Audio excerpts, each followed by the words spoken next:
Hi guys, so yesterday I covered in a video where Jacob Rees-Mogg was challenged by a man who has worked in the fishing industry for about 50 years.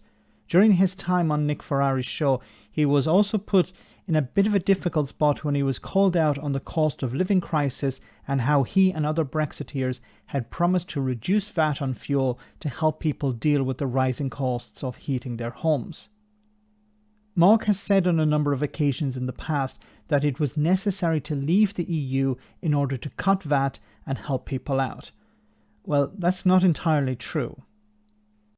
We were told if we exited the EU, we would have lower energy prices, cut in VAT and cheaper food. You lied to us, and in the times that we're in, why hasn't this happened? Well, what we said was that it would be possible to change VAT on energy, and actually in the budget the Chancellor cut VAT on means of saving energy, so insulation and so on, which was something we could not do within the EU. Now, this is not entirely true because, okay, so what are the different VAT rates in the EU? You would imagine they would all be the same, but they're not. The EU countries with the highest standard VAT rates are Hungary, 27%, and Croatia, Denmark and Sweden all at 25%. Luxembourg levies at the lowest standard VAT rate at 17%, followed by Malta 18%, and Cyprus, Germany and Romania all at 19%. The EU's average standard VAT rate is 21%, 6 percentage points higher than the minimum standard VAT rate required by EU legislation. Now, EU legislation requires two standard rates. There's the standard rate and there's a reduced rate, but there's also a special rate. It's an exceptional rate. So it says here, special rates refer to the multiple exceptions to the basic rules, largely for historical reasons and under certain conditions. Many EU countries, in some instances most of them, have been allowed to depart from these rules for a transitional period with the objective to allow for the gradual alignment of national laws with the EU directive, pending the definitive adoption of agreed VAT agreements by all EU countries. This enables them to keep special rates, reduced rates under 5%, including zero rates, and reduced rates for goods and services other than those listed in the directive. If we go back to this article, and I'll leave a link in the description, basically what it's saying is that there are different rates, but there's also a super reduced rate.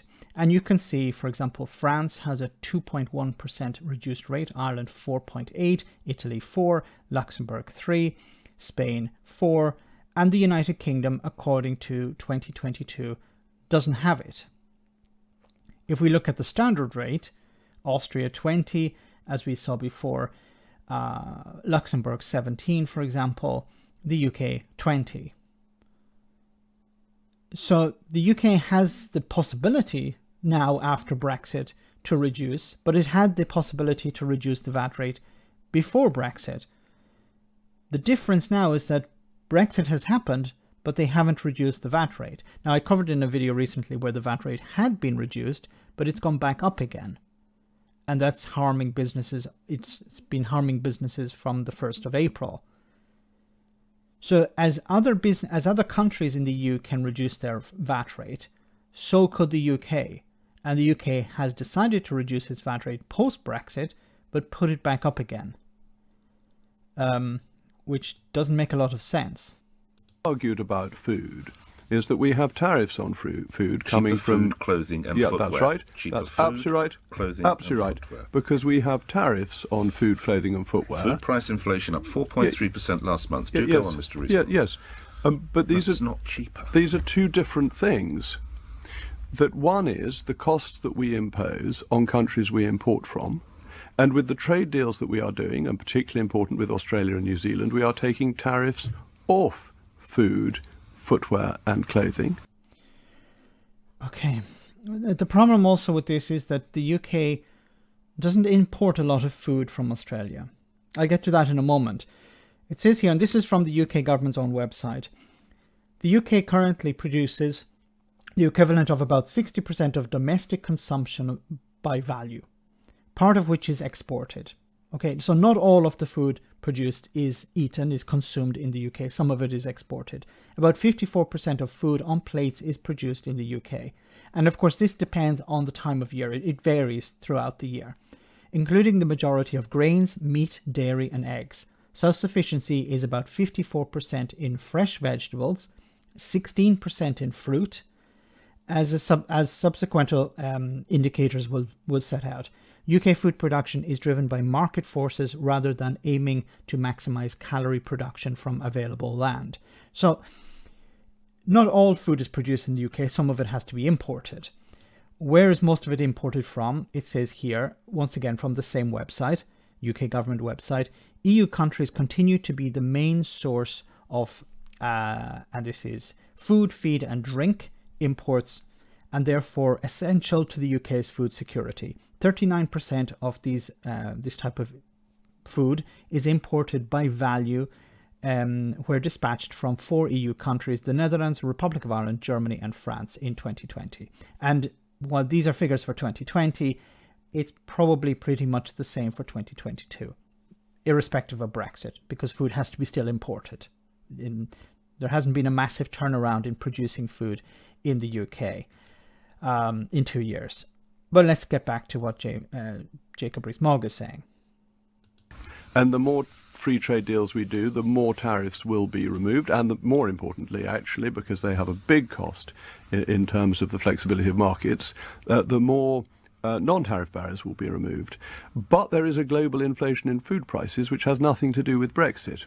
I'm sorry, do you want to come back to Mr. Rees-Mogg? Yes, I do. You cut VAT on solar panels. How is that going to help the ordinary struggling person who can't afford to pay their bills?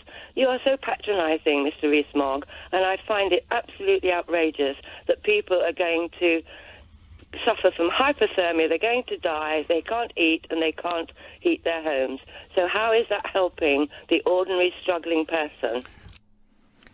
It's not. And Jacob Rees-Mogg doesn't care, because Jacob Rees-Mogg is not impacted by this. These measures that were brought in were not really to help ordinary people. As I've said before, there are people who are on universal credit who are struggling. There are people on legacy benefits who are struggling, and they have not been helped out. Jacob Rees-Mogg tried to tell people, well, we need to leave the EU in order to help people out, for example, by cutting VAT on fuel. VAT on fuel will do something to help, but very little. The biggest problem is the cost. And how do you deal with that? You provide extra support to people.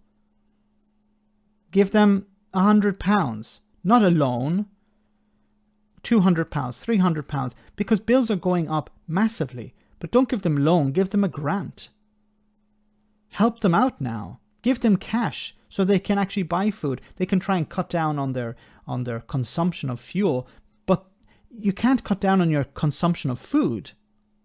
And at the moment, people are going without food. People are skipping meals. There are stories of parents giving their food to their children and eating the leftovers.